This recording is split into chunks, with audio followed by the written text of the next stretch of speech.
Happy Monday and happy November. We are officially in fall. And I don't know about you, but I am loving this cooler weather. Thank you all for joining us this morning. I'm SunAh, and this is Let's Grab Coffee on WYXR 91.7 FM and also available anytime, anywhere on WYXR.org. Well, you know that every Monday morning, I'm joined by experts from across the country who are investigating our most pressing social issues and common curiosities. Over the next hour, you'll learn about their inspirations, motivations, and of course, what they know about the world around us. So go ahead and grab that cup of coffee and get ready for a fun and insightful conversation. Over the past few years, we've seen increased attention to the importance of diversity, equity, and inclusion, particularly in the workplace. But more recently, we've also witnessed ongoing contentious debates over how or even if diversity, equity, and inclusion should be incorporated as part of young people's education. But what exactly does diversity, equity, and inclusion mean? And what does it look like in practice? Today, I'm joined by Dr. Mary McConner. Dr. McConner is a scholar-practitioner in the field of higher education. She has held administrative and academic positions at large public research universities, land-grant institutions, and a private religious affiliated university. Her professional and academic research interests include transformative learning, evaluating teaching excellence, international education, student engagement, globalizing teaching and the curriculum, and of course, diversity and inclusion. Good morning, Dr. Mary McConner. Welcome to the show. Good morning, Dr. Laybourne. Thank you so much for having me. Whoop, whoop. Yes, I am so excited to have this conversation with you this morning.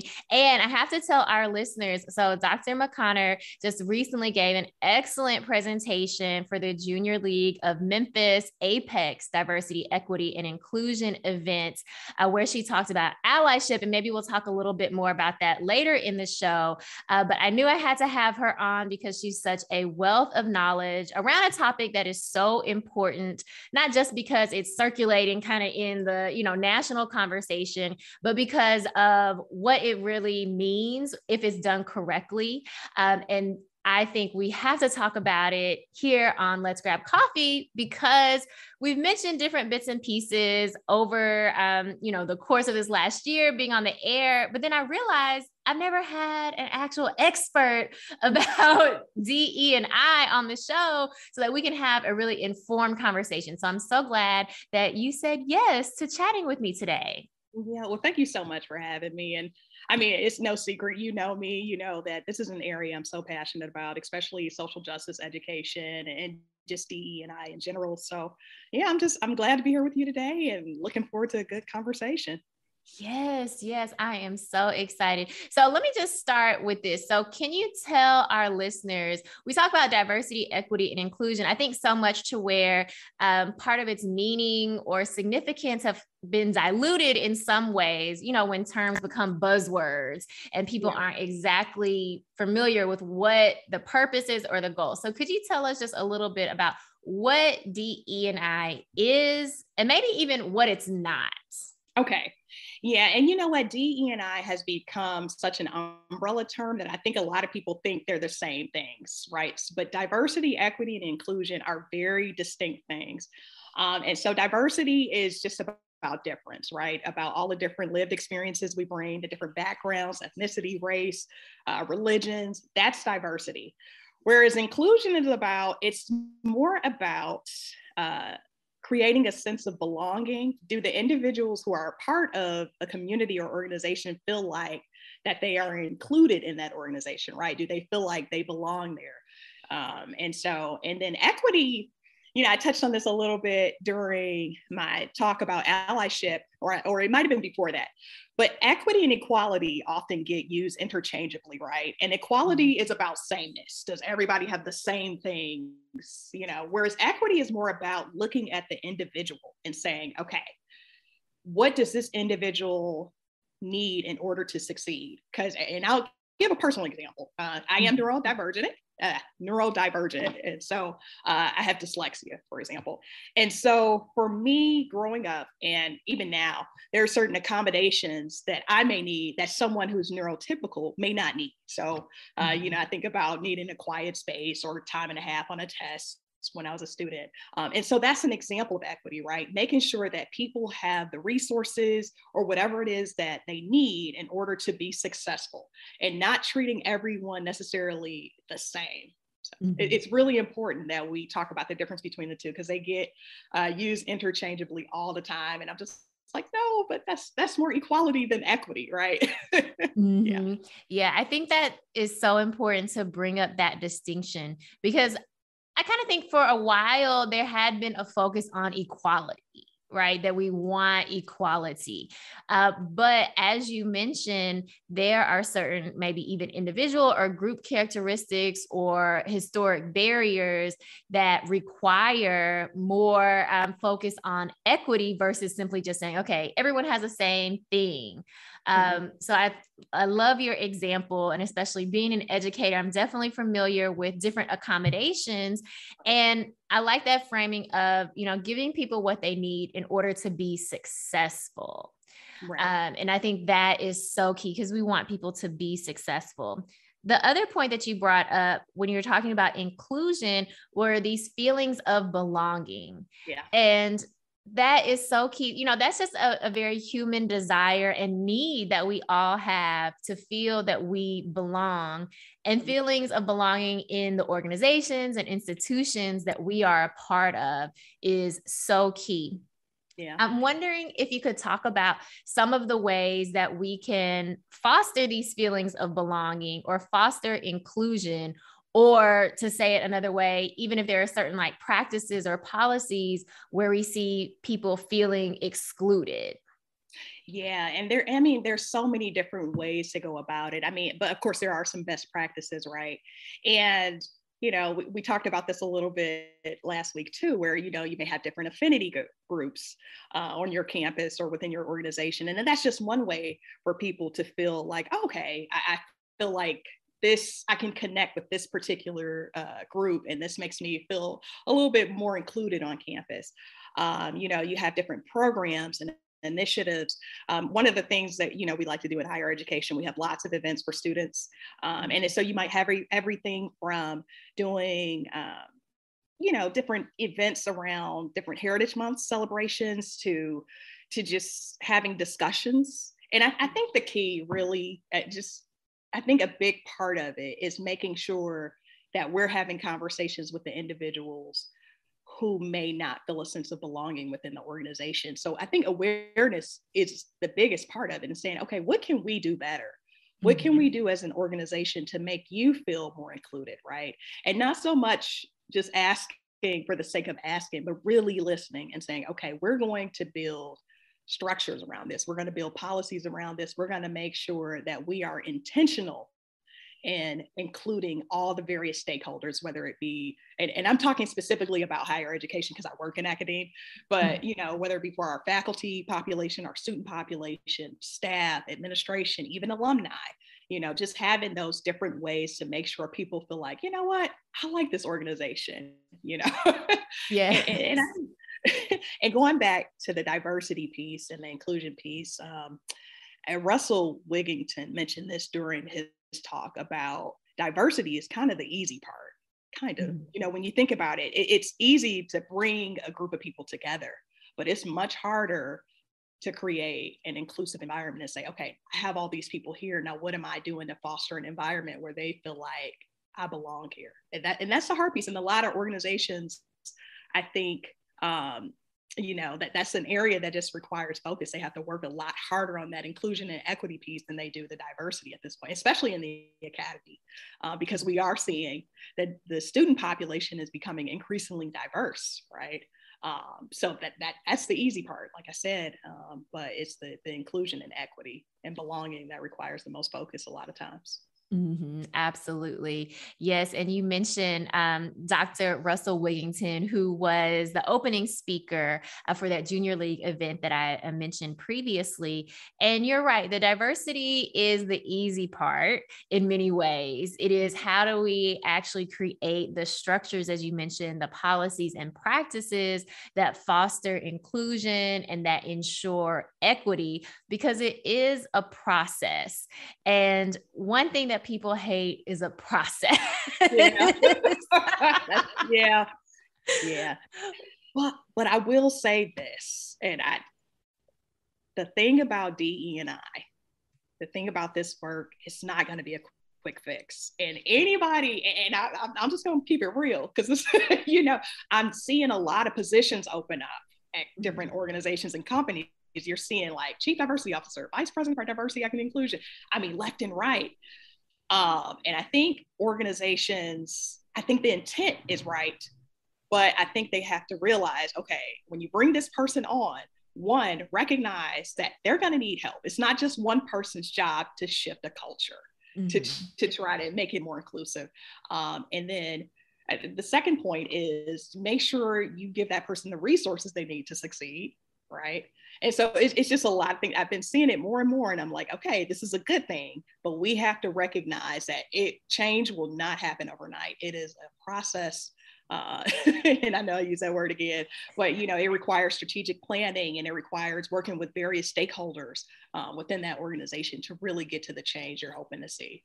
So I just had to throw that in there because I'm seeing it more and more. I'm like, I hope organizations realize this is not a quick fix. It takes time.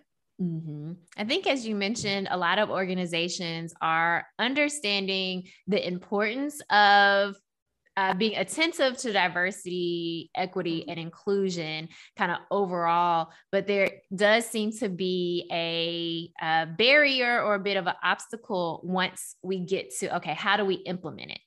So especially if I'm thinking about over these past couple years, as we've seen a lot of very high profile police brutality incidents where we saw a kind of resurgence of organizations trying to kind of show that they are attuned to diversity or that they're trying to be inclusive.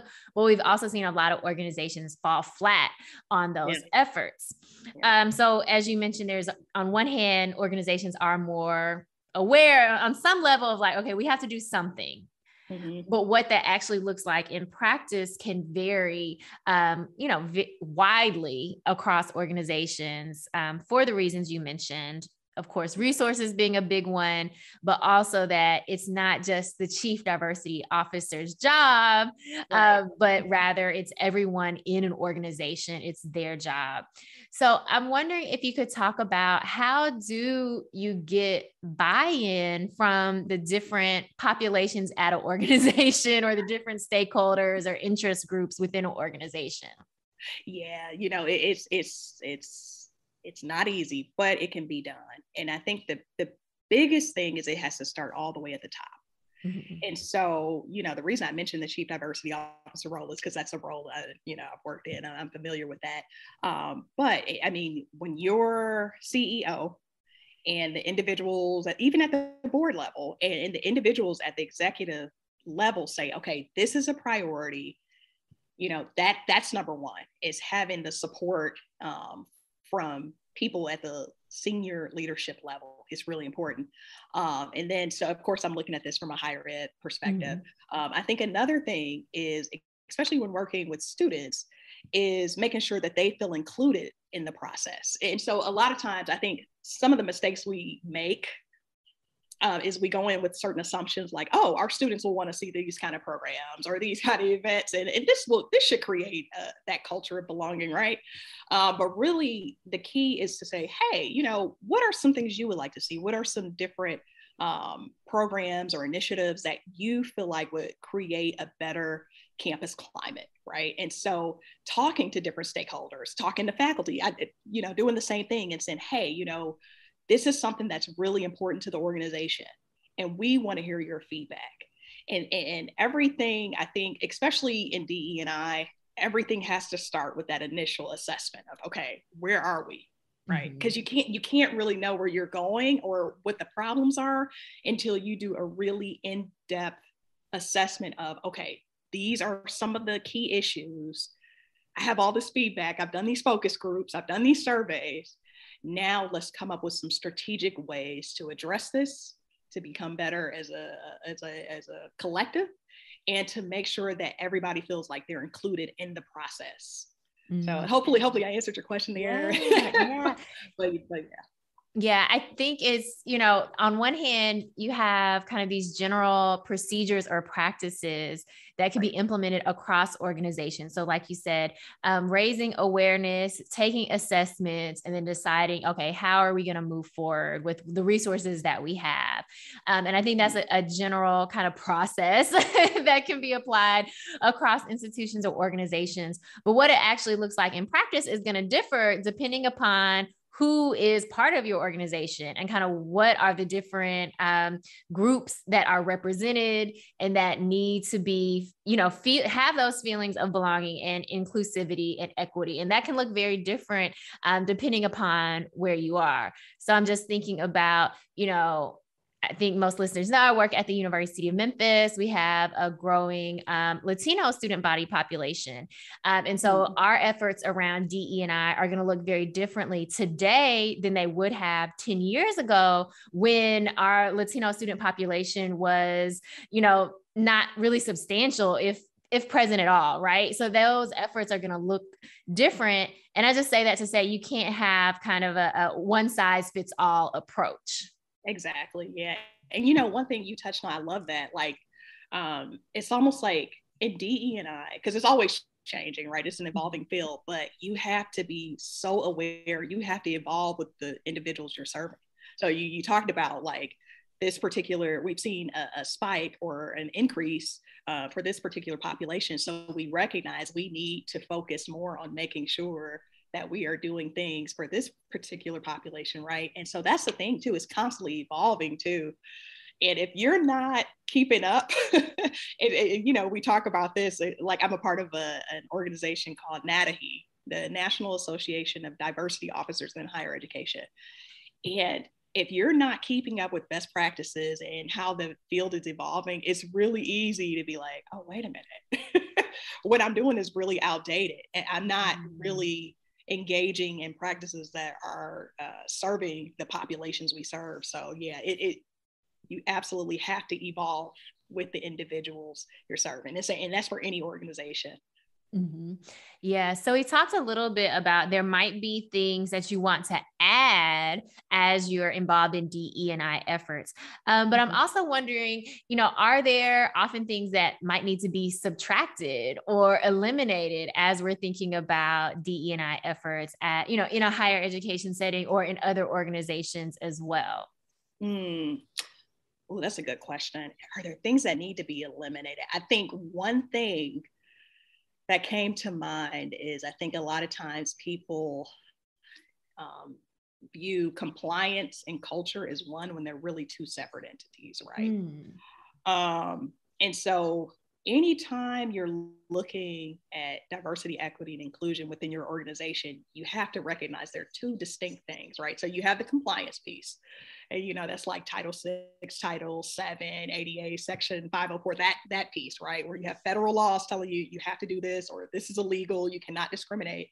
But then you have the culture piece, and that's completely separate in some ways, because it's going to be unique to that organization. Like, okay, what is our culture like here? It's not something that the federal government can tell you, like, okay, these are some things every organization should do. I mean, they have the federal regulations, but culture is very specific and unique to that organization. And so you have to assess where you are as an organization in order to really create a culture of inclusivity, right? And hopefully that made sense. So yes, you have the compliance piece, and that's important, but you also have culture, and they have to both be equally important. And I think sometimes people focus on one, like they might focus on just the culture and not so much a compliance, or they might focus too much on compliance and not the culture, and they have to go hand in hand. You have to focus on both.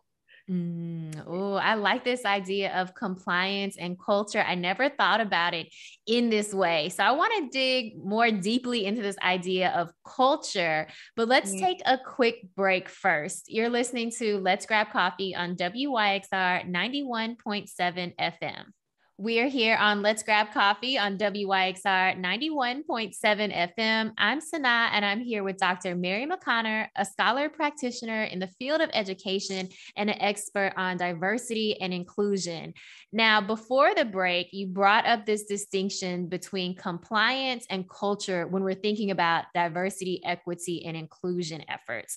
So, of course, compliance being the legal stuff, right? All of the federal laws that we do have to follow around anti-discrimination. But you brought up this piece about culture, and I thought that was so unique because every workplace has a culture, even though we may not think of it or it's very intangible, right? And that can be part of the reason why it's hard to change a workplace culture. But it is that culture that leads to feelings of belonging. It's the culture that fosters inclusivity. I know an example that folks often give around like workplace culture when it comes to gender is like if all the deals kind of get made on the golf course, which is typically where all the guys, hang out on the weekend, that might make it hard for women in that organization who either A, don't play golf, or B, have the childcare and homemaking responsibilities within their household as well, right? And so that could be a barrier to some of those unspoken norms within, a workplace. And so I'm wondering if you could talk a little bit more about different elements of either workplace culture or within institutions of higher education, specifically aspects of culture that might foster these feelings of belonging or that might even be barriers. Yeah, essentially what culture focuses on is the environment, right? The environment that people are in.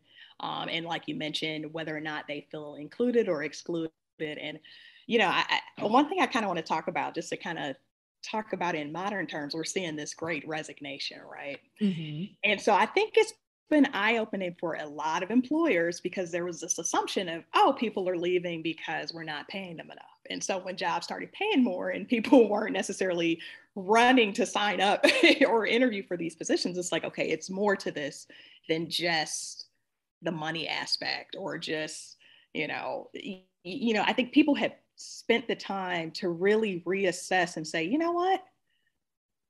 I want to work somewhere where I feel valued. I want to work somewhere where I feel like my voice is heard. And so what we're seeing in the modern workforce is that more and more people are kind of reassessing what is important when it comes to work and work environments and cultures. And so, and as a DEI person, that makes me happy because and here's why, not so much because, we're losing great people and they're going to different fields, but more because people are recognizing like, you know what, culturally, this is what I want. This is what would make me feel more included. And so it is an employee's labor market right now. And it's forcing us to reassess and reevaluate like, okay, what can we do better to retain great people and to recruit great people? And so we're seeing this across fields, not just in higher education, but like pretty much any fields you can think of right now. We are seeing people really personally assess what they want when it comes to a workplace environment and culture. And I love it. I'm here for it personally. I think it's a good thing. I think it just, because I'm so people-centered too. And I'm always the one who's like, I want what's best for people.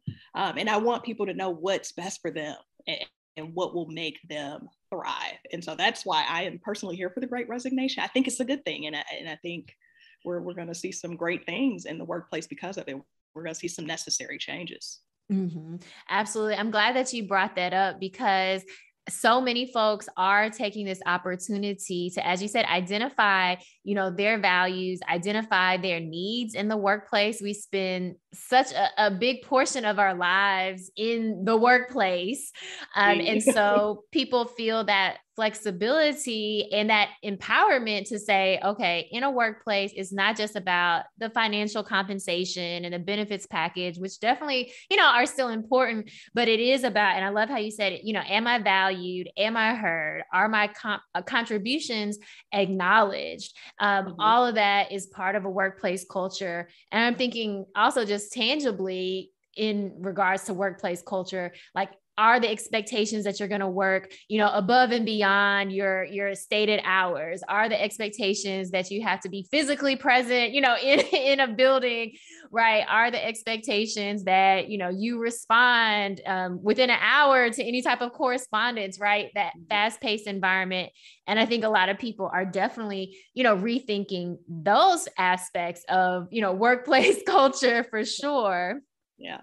And the reason I gave that example, because I wanted to give something that I think most people are aware of, because sometimes, in DE&I, we talk about very specific things and people have different understandings of diversity, equity, and inclusion and some of the different things going on in DE&I. But I think that is one thing that everybody is aware of right now, like, because a lot of people are experiencing it.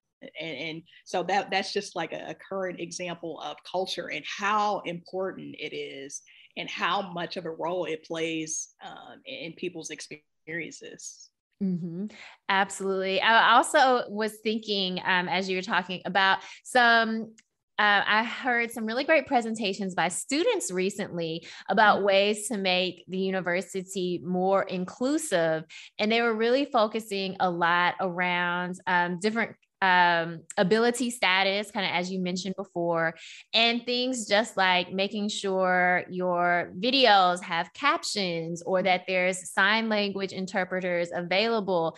And those are all parts of creating an inclusive environment, one where people feel valued, one where folks aren't trying to work around a university or organization to try to, make themselves feel a part of, but rather where the organization takes those efforts proactively to ensure, again, that equity piece, right? Absolutely. And you know what, when we talk about equity too, one thing and inclusion, one thing I forgot to mention that I really want to touch on is the importance of allowing people to bring their authentic selves to places and spaces. And a lot of times we say, like, as organizations, we say, yes, we want our employees to be their authentic selves, but maybe our actions don't align with that, right? And so I think it's really important. And I'm glad you touched on that example, because it's really important for us to allow students and faculty and staff and whatever organization you may be working in, allow them to feel comfortable enough to say, hey, I need this, this is a part of my identity. I have, this, like, I need an interpreter or someone who can do sign language. And not just because of the inclusion piece, but because it really does allow people to feel like, you know what, I can be my authentic self in this space. My employer values me so much that I can speak up and say, hey, this is what I need to feel included. So yeah, it's so much to it. And I'm glad you use that example. Yeah, but even in listening to you talk on that point, I think you brought up a key piece about workplace culture, which is, do people even feel comfortable with kind of bringing up their concerns or bringing up their, their questions, which oftentimes workplaces create a culture where, you cannot question or you can't even make constructive kind of criticism or suggestions because it is very, immovable, right? Like there's no compromise. There's no kind of, growth. It is more of these are the rules. This is how it is. This is how it's always been type of thing. And that's so true. And I think that's why I'm so here for the Great Resignation movement, right? Because it's holding our feet to the fire. Right? It's like, for the longest, the employers have controlled the narrative and said, okay, if you want to work for this company, this is what you have to do. Like, let's be honest, there was this expectation of you conform. Right? Conform to our norms, conform to what we think is the best way to behave in the workplace or the best way to be. Where now people are like, no, I want the option to be able to work from home. I need this, I need more resources. And they're controlling the narrative and they're controlling their experience and saying, this is what I need in order to be successful. So, and a lot of that is important if we're gonna, you know, think about people bringing their authentic selves to work. Then we have to be willing to listen to students and employees and individuals we work with, and let them tell us what they need in order to be successful. Mm-hmm. I love this idea of bringing your authentic self to work. Although I'll be honest, it kind of scares me a little. How authentic and how much of myself do you want me to bring to work? I know there is a fine balance with that too, right? Because, certain organizations like, I'm looking like they do like some cool stuff. I'm like, but I don't know, maybe that's too, too extreme. I mean, of course, you still have to abide by like certain employee policies and stuff. You can't just come in for example, if you work in corporate, they have very clear expectations about the way you dress and the way, whereas, in academia, we can kind of, if we want to wear flip-flops to work one day, especially as a faculty member, you could get away with it. I know some faculty who wear sandals year round. I love them too. They're some of the most brilliant people I know. Whereas in corporate, you probably can't get away with that. So yeah, there's still certain parameters there. But when I say authentic self, it's more about people feeling comfortable with being able to be who they are and voice some of their concerns and voice some of the needs that will make them feel more included in that culture. So that's what I mean. Not necessarily coming in with a mohawk or anything. Although I love a good mohawk, but yeah. So but I do think it's important to bring your authentic self, that you shouldn't feel like you have to suppress or be silent, particularly around things that you need in the workplace in order to feel a sense of belonging. I think, as you mentioned, with the Great Resignation, a lot of folks are taking the opportunity to say, you know what, I really haven't felt like I'm a valued member of this community or a valued member of this organization. And so I think I'm going to, use this opportunity to look for other employment, look for other places where I might be more valued, a more valued member of this organization. And I think that's really important. We're both in higher ed. So, I mean, I can think about all the times, particularly with faculty of color who move because of these feelings of not feeling valued, not feeling heard, and a culture where, they're not included in a variety of ways, whether it's curriculum or programming or just other workplace considerations, that they're not extended. Yeah, that's absolutely right. And if we could stay on higher ed for a minute, one of the things that I think is important is the focus on retention efforts too. A lot of times, and that's going back to the diversity part, right? A lot of times we're focused on, let's get them in the door. Look, we're so diverse. But then, when you look at the turnover and see like, why do we keep losing great people? We're hiring diverse talent, but they won't stay. And a lot of it does have to do with experience. And so organizations have to be very mindful of, recruiting and hiring is not enough. Same thing with students, just, recruiting students is not enough. What are we doing in terms of retention? What programs do we have in place? What initiatives do we have in place? What resources are needed to make sure that faculty, students, staff, administration, even alumni, like I mentioned, have that full experience of, I feel a sense of belonging here, and they actually graduate or they actually stay within the organization, and not just stay within the organization in terms of faculty, but actually have success beyond, if they, and that's another thing too, looking at the pipeline. I think it's really important that we create opportunities for faculty and staff of color who want to move up in ranks, like who want to be able to develop in different areas. We need to have those programs and resources available. Hey, do you want to go to this conference? It's just, I guess it's like a lift as you climb analogy going on there. But I think institutions need to be very strategic in making sure that they provide opportunities for employees in the workforce. So that way you're more likely to retain them. If you say, hey, it's not just about you being in this role. We value you so much that we want to see you grow and become better and do what you want to do eventually, and be where you want to be. Mm-hmm.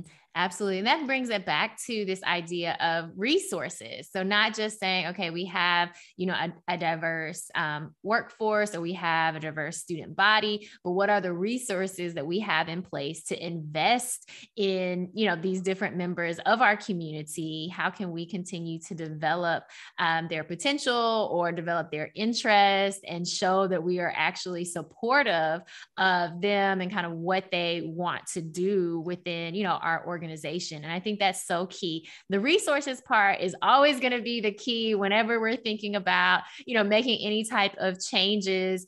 We can come up with the best ideas or know what the best practices are, but if we don't actually have the resources behind it, then we're not going to be effective. That's absolutely right. And you especially, and it's obvious sometimes you look at different departments, which departments get the most funding as opposed to maybe some of the other departments that don't. But, if we're serious about it, we have to be willing to put time and resources behind it, and get talented people who have the expertise to really help develop certain initiatives so that we can retain great talent. Because that's what I've been seeing too, not just the Great Resignation, but it's just like this revolving door of, we get a great person, and then it's like they stay for a couple of years and they're like, okay, this is just not a good fit for me. I don't feel a sense of inclusion here, and then they're gone. And so we have to think about individuals' experiences and create a culture where every person feels like, you know what, I want to stay here, I want to grow here, I want to be successful here. Mm-hmm. Absolutely. Well, let's take another break. You're listening to Let's Grab Coffee on WYXR 91.7 FM. You're tuned in to Let's Grab Coffee on WYXR 91.7 FM. I'm SunAh, and I'm here with Dr. Mary McConner, an expert on diversity, equity, and inclusion. And we've been chatting about how organizations, and higher ed in particular, can really get behind their commitment to these DE&I efforts. And of course, a big focus on resources. I'm wondering if there are any examples that you can think of organizations, whether higher ed or other, that seem to be doing, or that you've seen doing, a really good job at DE&I efforts, and really creating that sense of inclusion and making sure that folks feel valued and feel like contributing members of, the workplace or the organization. Yeah. You know what? I got to give a shout out to the Junior League of Memphis, if that's all right. Because I think we just came off this really great DE&I program. It's called Apex. And I had a chance to talk to the president of the organization. Shout out to Tabitha Glenn. And I love that they have been very strategic in how they broke things out. So it's like, we're going to start with this Apex program. And then we're going to, have this diversity, equity, and inclusion task force. And now we're going to turn it into a committee, like a standing committee, where people can do their placements with this committee. So it's not going anywhere, right? We value this so much that we feel like this is, a potential opportunity for different members to be a part of it. And so, I got to give a shout out to them. But there are organizations across the country who I think do a great job. And one thing about higher education, there are some things, that I think we can do better. But because we are typically institutions where you have a lot of free thinking, you have people who are, you just have a diverse population. I do think higher education, we do a really good job when it comes to getting behind certain initiatives and social justice things and things in the community. And we do a good job connecting with community partners as well. And I think that's a key thing. Anytime you're doing DE&I work, yes, it's important to think about the internal aspect, but it's also important to think about the external aspect of it too. And are we connecting with the community around us, right? Because oftentimes you have these big billion-dollar organizations that are in the heart of a city. And then when you leave that organization, you might see just, people who are homeless, or it's not the same experience. So that's why I think it's really important for organizations to think about how they work with community partners and different organizations within their community as well, if they are serious about DE&I and community engagement. Absolutely. And that's such an important point because you have the organizations or the workplace itself, but those are located within a broader community, whether that's a neighborhood or a city, and then, on out. And so these connections are not just within, but across different institutions and organizations as well. Exactly. And I think it allows the employees to have a certain exposure. And because anytime you're exposed to something, you're growing, right? You're becoming more aware. And so it's good for employees to think about the populations they're in and who they serve. And so by getting out there in the community and saying, okay, we're seeing firsthand some of the needs, then you become more connected with community engagement. Now that's more community engagement, but still it has an important place within DE&I in a sense, especially if you're working in diverse cities. Absolutely. And I want to shift the focus just a little bit to what you talked about at the Junior League Apex event, which was allyship. And I know allyship is a big component of diversity, equity, and inclusion. So could you just talk a little bit about first, just what does it mean to be an ally? What is allyship? Yeah. And one of the things I talked about during my presentation is if you look at any major movement in history, there have always been allies supporting that movement, right? And so allyship is basically, and I don't want to oversimplify it, but it is supporting an organization or a group of individuals, especially those who may be disenfranchised or traditionally marginalized or from traditionally underserved populations, and saying, you know what, I'm going to use my time, my resources, and my privileges to help support individuals who are in need of support. And so essentially, there's different components to it, right? So you could be a sponsor, or you could be a champion for a certain cause or initiative or group of individuals, or even, there's just so many different ways to be an ally. And you don't necessarily have to be at some march or rally doing, holding up a picket sign. There's so many different ways. And so one of the examples I gave during my presentation is, when you're sponsoring someone, right, that's a form of allyship. It's like, I see a lot of potential in this person. I'm going to sponsor them. And I'm going to do everything I can to uplift this particular person and make sure they're uplifted and their voice is heard so that they can, thrive and be their best self. So, and it's something we do every day. And I think we just don't realize this allyship when we're writing a letter of recommendation for a student. We're saying this student is an excellent, young pupil, not pupil, but an excellent student. And this is why they should be admitted to your program. Or there's just so many different ways to support people in causes and organizations. And so that's why I really felt like it was important for us to recognize that we do it every day in the Junior League of Memphis. We work with different community partners and we're doing everything we can to better our community. So. Allyship in a nutshell. Yes. I love this idea of really breaking down how we can be allies in everyday life. Because I think sometimes when it comes to DE&I or even allyship, folks think it has to be some kind of like big display, or it is something that's separate from your everyday life. Right. And it's really something that's infused throughout your both your work life and your personal life as well. So you don't have to identify as an activist, right, behind some cause, because that can sound very daunting to people. Right. But instead, I love this example of just an everyday action, especially thinking in higher ed, of being a quote unquote sponsor. And when you said the letter of recommendation, it reminded me of, I was on a hiring committee and reading, of course, letters of recommendation. And this faculty member had written just this amazing letter of recommendation for a student. And It was so good. I actually wanted to keep a copy of it because I was like, I wish for one day to be able to write such a supportive letter for somebody. And what stood out was not just, all of, the glowing words that they had to say about this student as far as, their academic achievement or their involvement on campus, but also because the faculty member addressed some of what might be perceived weaknesses on that candidate's application. And so I think maybe the student had maybe not so great test scores, and the faculty member, really broke down like how test scores don't correlate with students' success in this case, in a graduate program, right? Which is true. And like incorporated those stats on it. And then also incorporated studies that show some of these tests like GRE and these other graduate placement tests have bias, right? Embedded within those tests.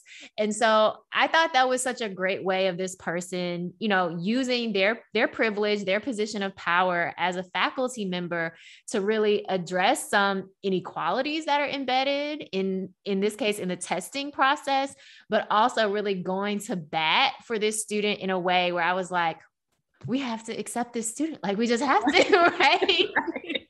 Right. And we do it every day.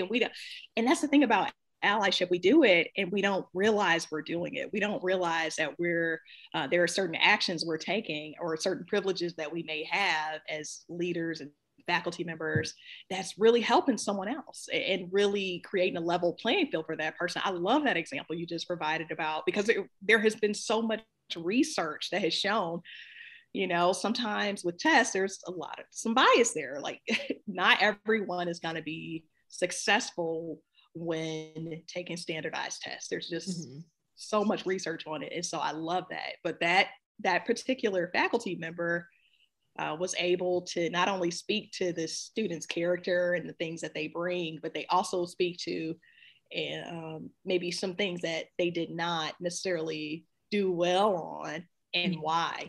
That to me, that's allyship at its finest. I think that's a great example. Yeah. And I'm just thinking too about, as you mentioned, like other ways we can be allies in our daily lives is always, speaking up, not letting someone, kind of leave them out to dry, to be the only person to call attention to something, even if it's saying like, hey, I think we should really, give this person's concerns, like give them some real consideration.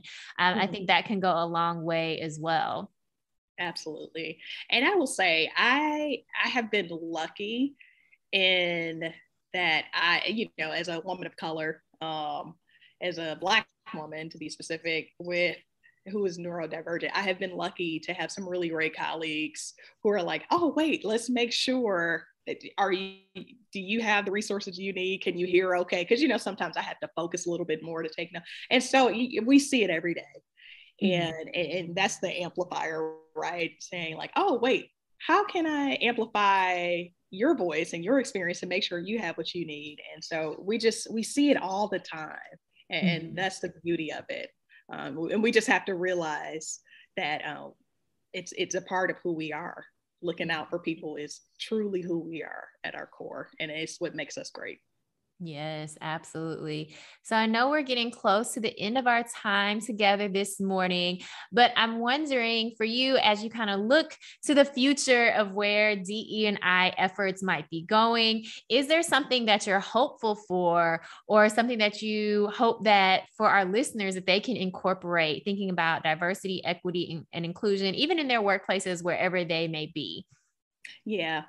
I am hopeful, I think, because there's so much awareness around it right now with all of the different issues that have arisen, and then the different things like, George Floyd, Breonna Taylor, some of those situations. I think people are seeing it. And it's always been there and we know it's been there, but they see it and they're like, okay, we have to do something.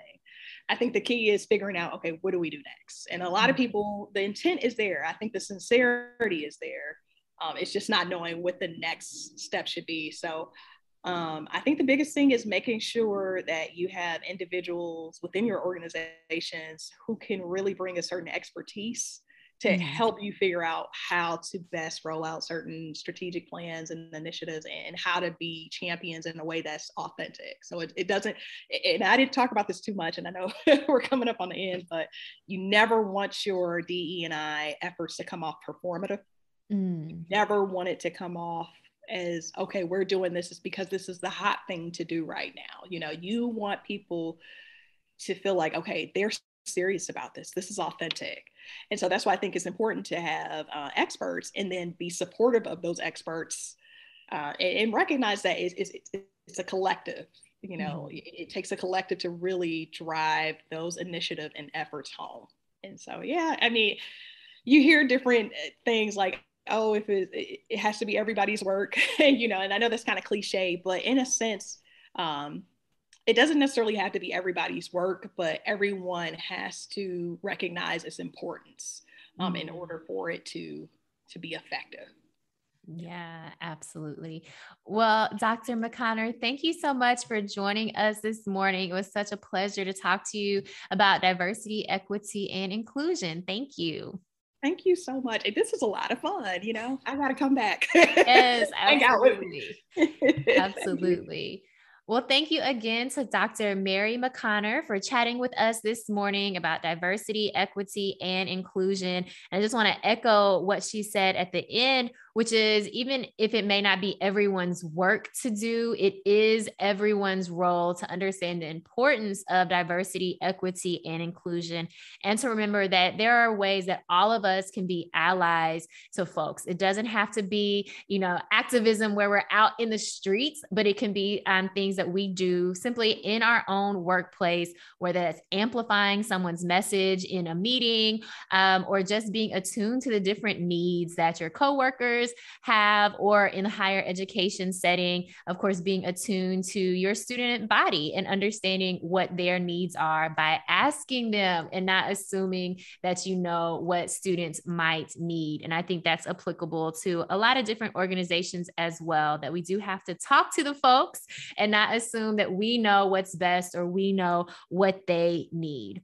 Well, this is Let's Grab Coffee on WYXR 91.7 FM. Every Monday, I am here chatting with experts from across the country. And if you ever miss a show, don't worry, because we have all the archive shows on WYXR.org. And if you like to listen in podcast format, be sure to subscribe to Let's Grab Coffee wherever you stream podcasts. Until next Monday, I'm SunAh.